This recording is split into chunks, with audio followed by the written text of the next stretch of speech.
de 1 a 20, de 1 a 14, né? Vamos lá, cada um lê um versículo para a gente ganhar tempo, tá? Sinais do tempo e a necessidade de perseverança, é o que a gente vai estudar hoje. Pode começar lendo, Luana. E quando Jesus ia saindo do templo, aproximaram-se dele os seus discípulos, para lhe mostrarem a estrutura do templo. Jesus, porém, lhes disse: Não vedes tudo isto? Em verdade vos digo que não ficará aqui pedra sobre pedra que não seja derrubada. Vamos lá, não tem tempo não. Jesus se sentado no Monte das Oliveiras, os discípulos dirigiram-se a ele em particular e disseram: Dize-nos quando acontecerão essas coisas, e qual será o sinal da tua vinda e do fim dos tempos. E Jesus respondendo disse-lhes: Acautelai-vos que ninguém vos engane.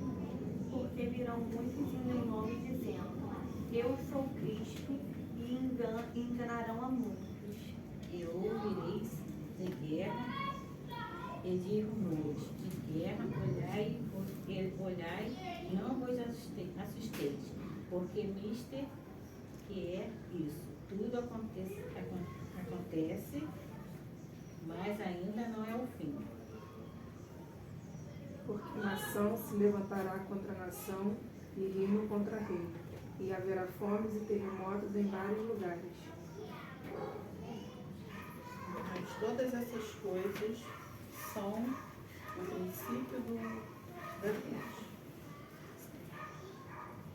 Então visão de entregar para serdes atormentados e matar visão, e sereis odiados de toda a gente por causa do meu nome.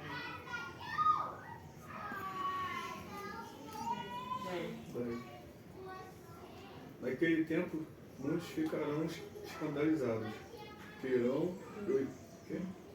trairão e odiarão uns aos outros. E seguirão muitos falsos profetas que enganarão a muitos.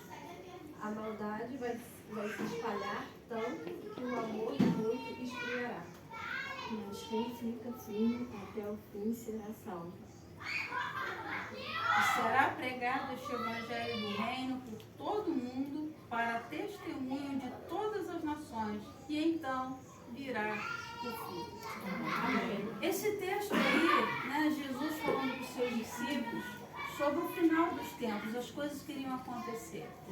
E é interessante como naquele tempo a preocupação deles, né, com o templo, né, a suntuosidade do templo, onde eles cultuavam a Deus, os judeus, era muito grande, porque toda adoração era voltada para a estrutura das 4 paredes, para a estrutura do templo.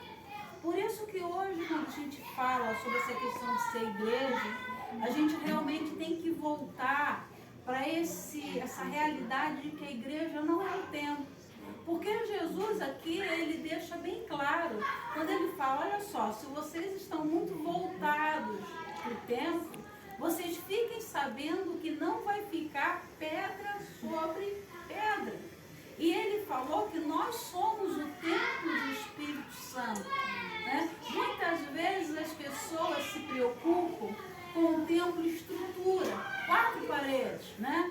Então investe tudo ali naquela estrutura. E a gente vê igrejas lindas, né? Vidros, mármores, mas quantas pessoas, seres humanos, estão ali dentro daqueles templos, passando necessidade, passando dificuldade? Quantas famílias ali passando por problemas terríveis e ninguém se preocupa com essas pessoas que são os verdadeiros templos de Deus? Então, assim, Jesus fala assim, olha só, vocês ficam muito preocupados com o tempo, vai chegar o tempo em que isso aqui não vai existir mais, não vai ficar uma pedra no lugar onde eles estão vendo o templo hoje. E a gente sabe que isso aconteceu no ano 70, né? Quando houve a destruição realmente do 2º templo de Salomão, que foi construído pelo rei Salomão, não ficou estrutura nenhuma. E era um templo de uma beleza assim, fenomenal, né? Foi destruído. Então, olha só, Jesus falou que ia acontecer. Então, por que a gente acredita acredita na palavra de Deus e por que a gente acredita nas profecias bíblicas? Porque não teve uma profecia escrita a respeito do fim que não se cumprisse. E se cumpriu isso que Jesus falou. Não vai ficar pedra sobre pedra que não seja derrubada.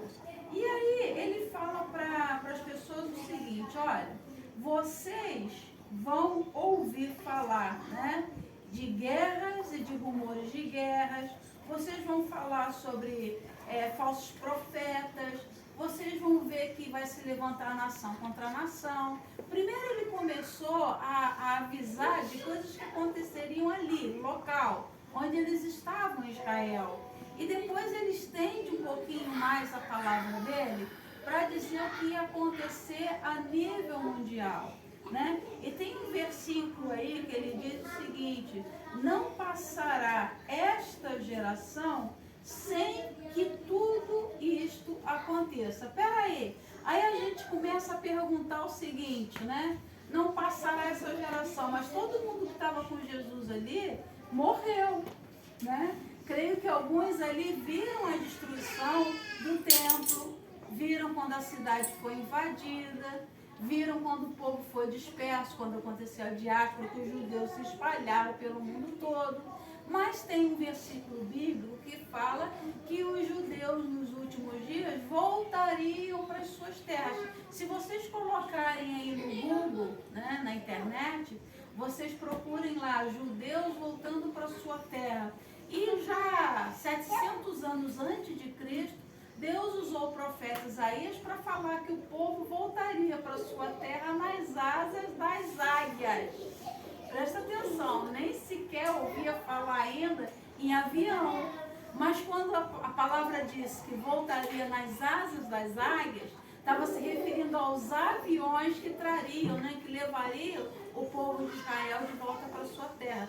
Tem nações, se vocês querem saber, que estão patrocinando o retorno de alguns judeus para Israel. Procure isso na internet, que vocês vão se aprofundar um pouquinho mais nessa situação que eu estou falando. Então, tem muitas promessas que realmente já estão se cumprindo. E ele falou, não passará esta geração sem que tudo isto aconteça. Mas é o seguinte, geração tem a ver com a palavra era. Então, a gente sabe que é mais ou menos contado biblicamente assim, que uma era, ela dura 2000 anos. Eu não sei vocês que não frequentam, que não têm religião, mas eu creio que vocês devem ter ouvido falar sobre a nova era, essas religiões, né, que envolvem a nova era. Isso realmente assim, é um fato, não da forma mística que a gente ouve, mas é uma realidade também do lado espiritual, essa questão de uma nova era. Então, os períodos bíblicos, eles são contados de eras em eras. Então, 2000 anos é uma nova era, né? A cada 2000 anos, uma nova era. Então, vamos pegar assim, do nascimento de Jesus, né? Nascimento de Jesus para cá, já se passaram o quê? 2000 anos. Eu já expliquei a vocês que nós estamos num calendário, que é o calendário cristão, né? E o calendário cristão, ele passou a ser contado, aqui nós do Ocidente temos esse calendário, né? Usamos o calendário cristão. Então, ele passa a ser contado a partir do nascimento de Jesus. Só que esse calendário tem uma margem de erro de mais ou menos uns 5 anos. Então é como se hoje nós estamos no ano de 2023, mas se for realmente se basear pelo nascimento de Jesus, nós estaríamos no ano de 2028, ou seja, 5 anos a mais, porque tem essa margem de erro, né, na contagem do calendário. Então, desde que Jesus veio até nós, já se passaram 2000 anos, ou seja, já passou uma nova era. Essas religiões que pregam, os adeptos da nova era, eles falaram que no ano 2000, não sei se vocês ouviram na época, na questão do júbilo do milênio, que teve aquela confusão todinha dos computadores, e todo mundo ficou desesperado, porque o mundo vai acabar, né? Mas ali no ano 2000, digamos assim, houve uma mudança, né, de era. Nós entramos numa outra era. Então, biblicamente, nós realmente estamos perto de muitas coisas que a Bíblia falou de acontecerem. E esses sinais, eles estão se intensificando cada vez mais. Então, olha só, o nosso calendário, ele é baseado nesse calendário cristão. Estamos no ano de 2023. Mas, para o povo de Israel, eles não estão vivendo no ano de 2023. Eles estão no ano de 5.700 e pouco, né? Porque eles não aceitaram Jesus como Messias, eles não aceitaram a transformação que Jesus veio trazer, não aceitaram a salvação de Jesus, porque Israel estava sob o domínio de Roma quando Jesus nasceu, e o povo esperava um rei que viesse libertar politicamente, né? Eles não entenderam que o reino que Jesus veio estabelecer não era o reino humano. E Jesus falou assim, olha só, o meu reino não é desse mundo. Porque Jesus veio implantar o reino no coração do homem. Então veja só como é ilógico. Se ele vem implantar um reino dele dentro de nós, por que a gente vai se preocupar e achar que o reino dele está em 4 paredes, está no tijolo? É incoerência. O reino dele tem que nascer dentro de nós para realmente fazer sentido. Então Jesus veio inaugurar uma nova era de um reino espiritual, né? E perguntaram para Jesus, quando ele estava sendo crucificado, tu és o rei dos judeus?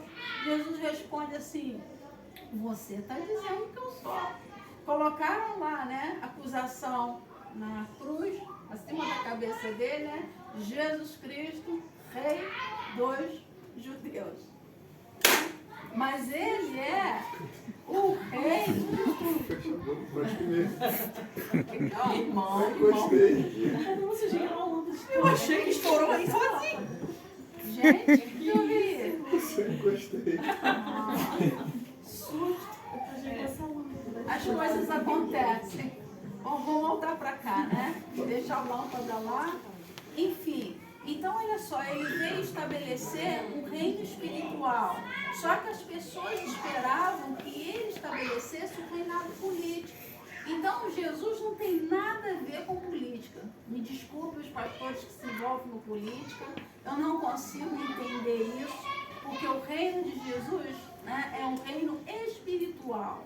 Então assim, a gente vai ser alienado? Não. Nós temos nossa cidadania da terra e nós temos a nossa cidadania do céu. Nós temos que desenvolver as nossas obrigações aqui como cidadãos da terra, mas nós temos também as nossas obrigações como cidadãos do céu, né?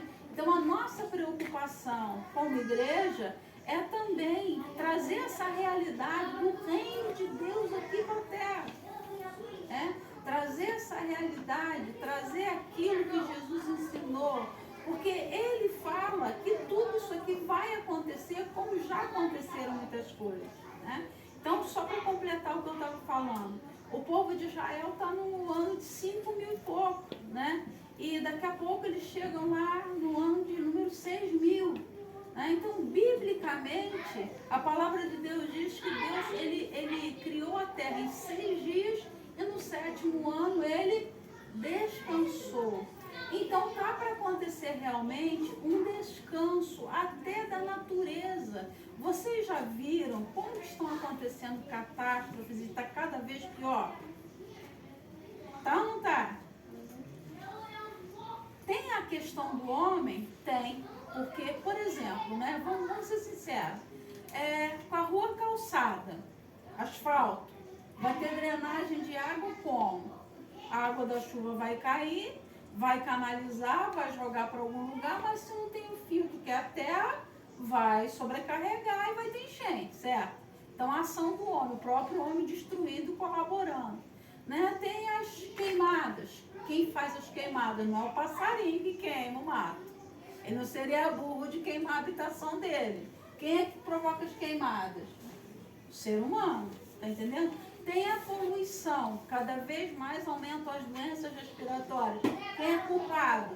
O ser humano. Então, assim, nós temos a nossa parcela de culpa. Mas é interessante que Jesus ele fala aqui sobre essas reações da natureza. Ele fala, vai haver terremotos. A gente foi fazer um estudo, foi fazer uma pesquisa, e que a partir do ano de 1975, os terremotos aumentaram de uma forma terrível. Porque muitos acham assim, isso não vai acontecer não, gente. Tudo que Jesus falou está acontecendo, né? Então a natureza, ela está revelando, ela está cumprindo aquilo que Jesus falou, as inundações, os tsunamis. Eu sou de Petrópolis, vocês todos viram o que aconteceu lá em Petrópolis. A gente nunca, eu sou petropolitana de nascença, ninguém nunca viu algo daquele jeito que aconteceu. Gente, o centro da cidade hoje tem marcas ainda de 2 metros de altura. Algo impossível até antes de acontecer. Tá entendendo? Então existe uma revolta aí. Mas por que eu estou dizendo isso para vocês? Querem ver só? Abre lá os sinais dos tempos também, a gente vê a natureza, né?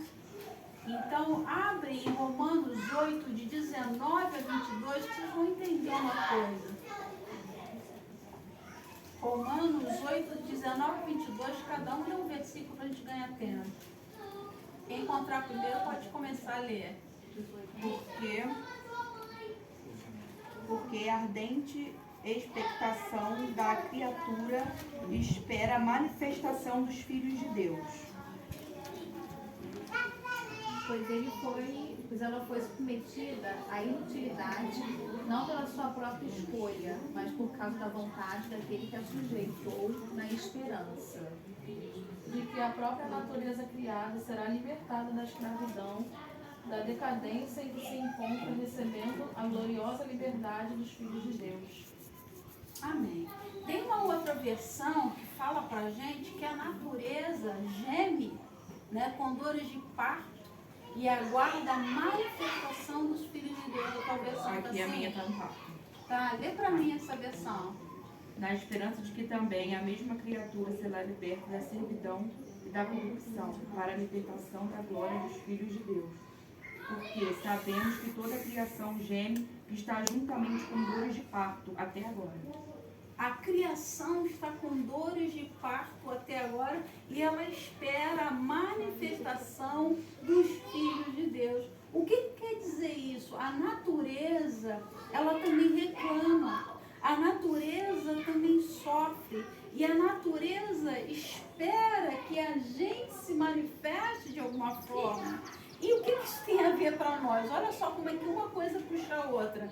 Quando a gente fala que faz um trabalho com criança, a tia Sandra sabe disso, ela é educadora, quem mais trabalha com criança sabe disso também.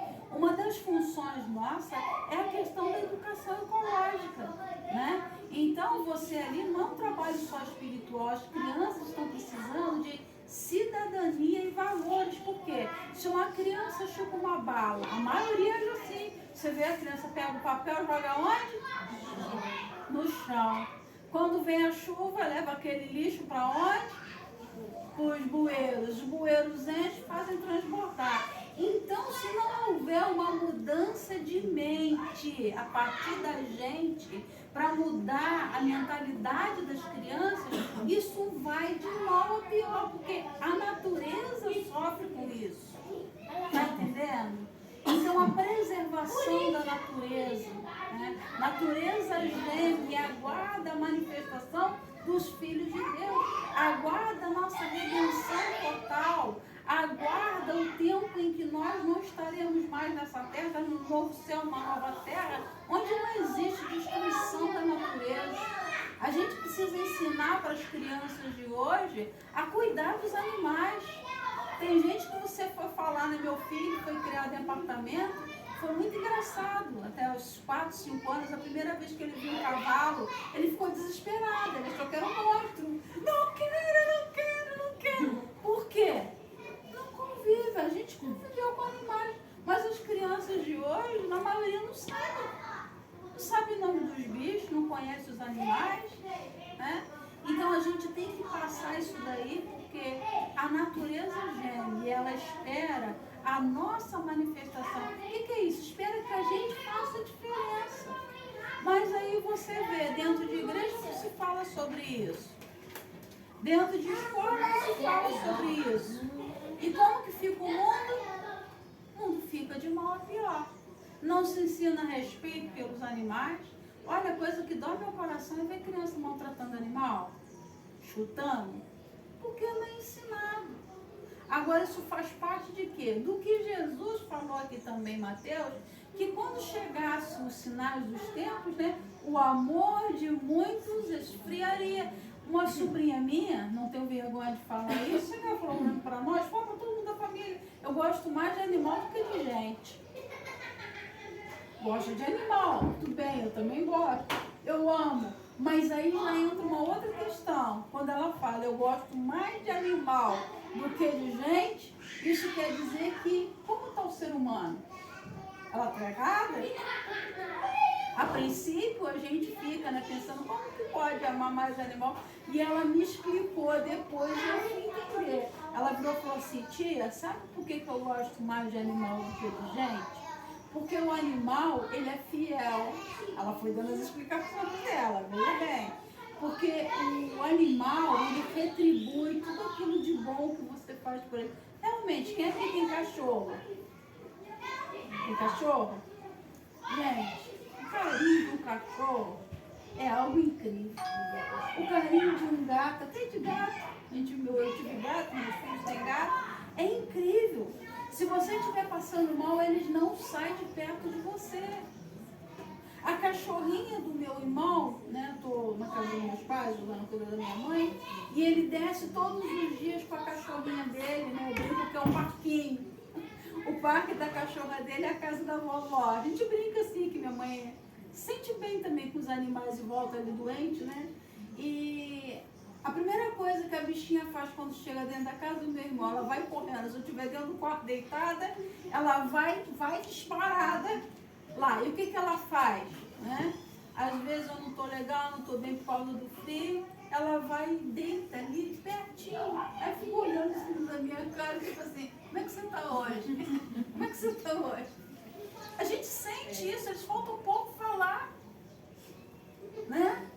Porque a gente sente esse amor, a gente sente esse carinho. Agora eu vou fazer uma pergunta para vocês de coração. Qual ser humano, quando você está doente, que chega dentro da sua cara e diz assim, o que você está sentindo? Ele chega com essa carinha assim, assim, né? Eu tive uma vez uma crise renal, estava com muita dor nessa região da barriga. Gente, por incrível que pareça, o gatinho chegava e ele ficava com as patinhas dele assim, de leve, parece que sente. Botava as patinhas ali e ficava toda vez que ele vinha, ele ficava perto da minha barriga e olhando assim, eu já me via chorando de dor, faltava pouco secar minhas lágrimas. Eu falei, gente, eu nunca tive gata, agora eu estou entendendo o que é. Agora eu te pergunto, sério, tá rindo? É engraçado. Qual é o ser humano que te vê chorando com dor e fica assim?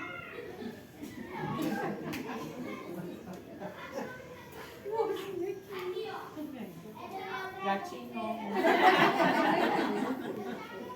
Gente, é verdade. A gente acha graça, mas é uma verdade.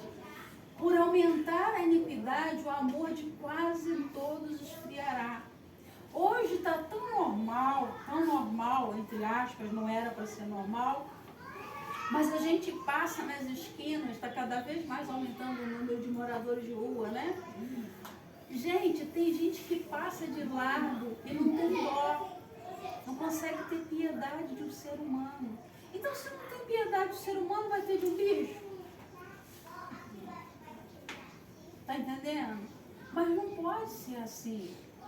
Está escrito que vai acontecer, tá? Mas eu não quero que aconteça isso comigo. Amém? Amém.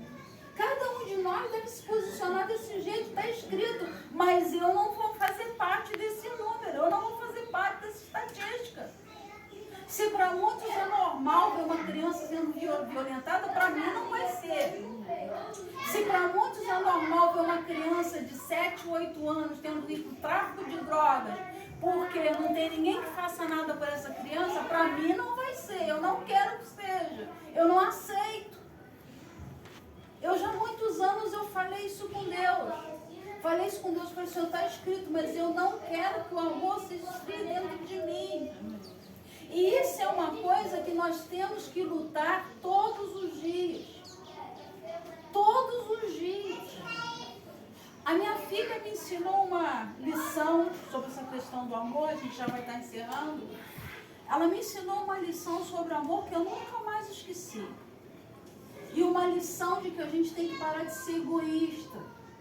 Porque o que a gente vive nesses últimos dias na face da terra é um descrédito com relação à palavra de Deus, porque a gente não vê as pessoas realmente vivendo aquilo que estão lendo. É um dos sinais de que realmente estaria perto do fim? É, mas nós devemos lutar para que a nossa mente seja transformada e para que a gente não seja cauterizado. Tem muita gente com a mente cauterizada e parece que o coração está de pedra, que não adianta você falar mais. Cauterizou. Por quê? É normal? Não é normal. Não é normal. E a Bíblia fala que a gente não pode se conformar com este mundo, mas tem que transformar pela renovação da nossa mente, do nosso entendimento. Então, uma vez, assim, meus filhos eram pequenos, 5, 6 anos, eles têm pouca diferença de idade, e eu tinha voltado a estudar naquela época, naquele tempo, e preocupada com os afazeres, cuidar de 2 crianças, cuidar das coisas de casa, ajudar a fazer curso para ajudar o marido, tentando fazer as coisas, faz parte do dia a dia.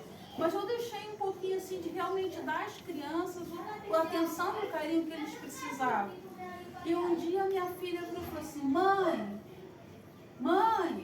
eu falei, me deixa. Meu filho começou a rabiscar minhas apostilas todinha. Eu fui pegar minhas apostilas de estudo, tudo rabiscado. Falei, ah, meu Deus, vontade de pegar os chinelos, dando na bundinha dele, né? Deu vontade de fazer isso, deu clareiro assim. Aí a minha filha me puxou pela roupa, puxou, né? Mãe, sabe o que eu aprendi hoje? Aí gritou, mãe! Aí quando ela falou, mãe! Tem que dar atenção. Tá, o que foi? Você aprendeu hoje? Eu aprendi que nós somos umas plantinhas. Eu falei, tá, e daí? A plantinha, você tem que botar na terra a sementinha, deu todo o processo. Bota na sementinha, depois você tem que colocar água. Eu falei, tá, toda detalhista, né, Larissa? Muito detalhista, meu Deus. Aí você bota a aguinha, aí no outro dia você volta lá, você bota mais um pouquinho de aguinha, e a plantinha vai brotando, vai crescendo, depois a nega chegar, vai crescendo. Mas você tem que cuidar da plantinha. Eu falei, realmente. Sabe por quê? Se você não cuidar da plantinha, ela falou pra mim assim, a plantinha morre. Eu falei, realmente, se não cuidar da plantinha, a plantinha morre. Aí que veio a lição, né? Aquele soco na cara. Ela me falou assim, você sabia que nós somos iguais às plantinhas? Se não cuidar, morre. Aí quando ela falou isso, me desmontou. Sabe o que é quebrar alguém? Quebrou literalmente. Mas me veio uma angústia, um peso de consciência. Eu comecei a chorar. Aí já entrou a ministração do Espírito Santo de Deus. O Espírito Santo de Deus falou para mim assim, olha só, você pode fazer tudo. Você pode falar do amor de Deus para os seus filhos. Mas se você não viver esse amor, eles nunca vão querer o Deus que você serve. A tua vida fala tão alto que eu não consigo ouvir o que sai da sua boca.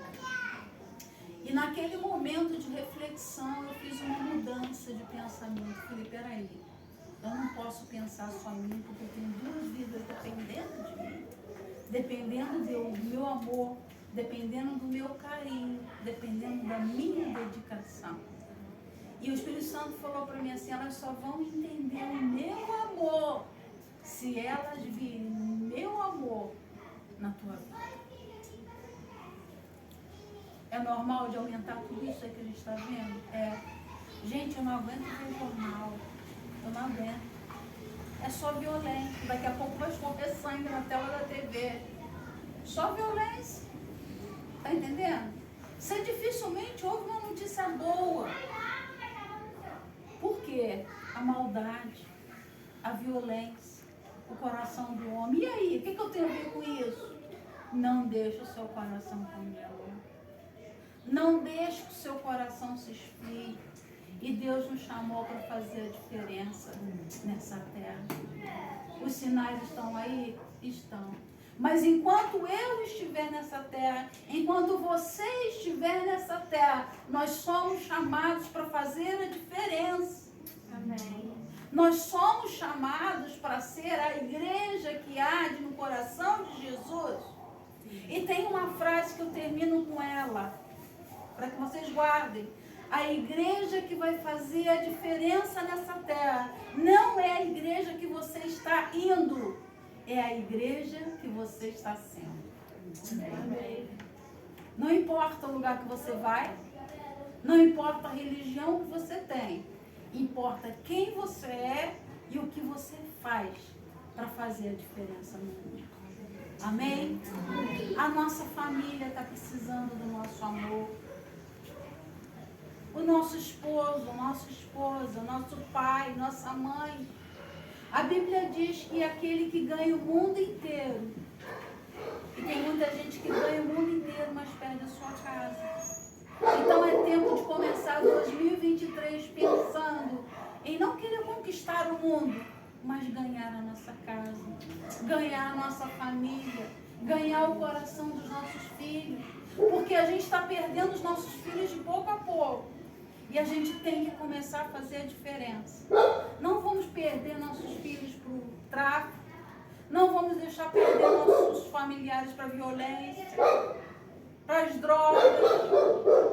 Nós somos chamados para fazer a diferença. Que o mundo desabe, mas que a gente fique de pé, fazendo a diferença e transformando a realidade daqueles que estão principalmente ao nosso redor. A Bíblia diz que aquele que não cuida dos seus negou a fé e é pior do que um incrédulo. Então não adianta ir à igreja, frequentar a igreja, dar dízimo em igreja, participar ativamente de igreja e a nossa família está se perdendo. Que testemunho nós temos dado? Se muitas vezes nós vamos para a igreja, pega a Bíblia, bota debaixo do braço, vai assistir um culto, mas tem alguém do teu lado gritando, pedindo um abraço, e você não dá. Pedindo um pouquinho de atenção, como eu falei que os bichos fazem, ninguém faz isso. Ah, que se dane, eu passo mal também e ninguém cuida de mim. Que se dane não, faça a diferença. Se você quer que o outro seja diferente você. Porque é muito fácil a gente às vezes exigir que o outro seja diferente, mas o que você tem feito para o outro mudar? Nada. Tem uma música, como eu falo, né, músicas seculares, que eu ouço músicas seculares, então é outro ponto também que vocês vão se acostumando comigo, eu ouço música secular. Tem músicas seculares que falam mais ao nosso coração do que algumas músicas que a gente chama religiosas. E uma das músicas que eu amo, se vocês não conhecem, vocês ouçam depois, é a música do Daniel, Para Ser Feliz. O que é que o ser humano necessita? O que é que faz a vida ser bonita? Né? Você já cogitou de onde vem a luz de um cego? Você já imaginou descer de cima do seu ego? É uma música reflexiva. De tanto de dinheiro que eu preciso para ser feliz. O que eu preciso para ser feliz? Muitos passaram um ano, né, colocam roupa branca, fazem as simpatias. Não, porque eu quero que 2023 seja melhor. O que precisa para 2023 ser melhor? Sabe o que precisa? Você se tornar melhor. Quando você se torna melhor, tudo ao seu redor muda. Essa é a proposta do Evangelho de Jesus. Não é uma mudança em parede, não é uma mudança em tempo, mas é uma mudança interna. É uma mudança dentro de nós. E Jesus falou com muita clareza que nós deveríamos ser perseverantes. Aquele que perseverar até o fim. Eu já fui crente, já fui de igreja 10, 20, 30 anos, 40, já estou pronto. Ninguém está pronto. A gente está sempre em construção, a gente está sempre precisando melhorar. Eu estou no Evangelho há quase 40 anos e todos os dias eu descubro que eu preciso melhorar em alguma parte da minha vida, que eu ainda não estou acabada. E eu não sou melhor do que ninguém. Então, quer que 2023 seja melhor? Melhore a si mesmo. Gandhi, ele diz o seguinte: mude e mudarás o mundo. Mude e mudarás o mundo. Quer um mundo melhor? Muda você.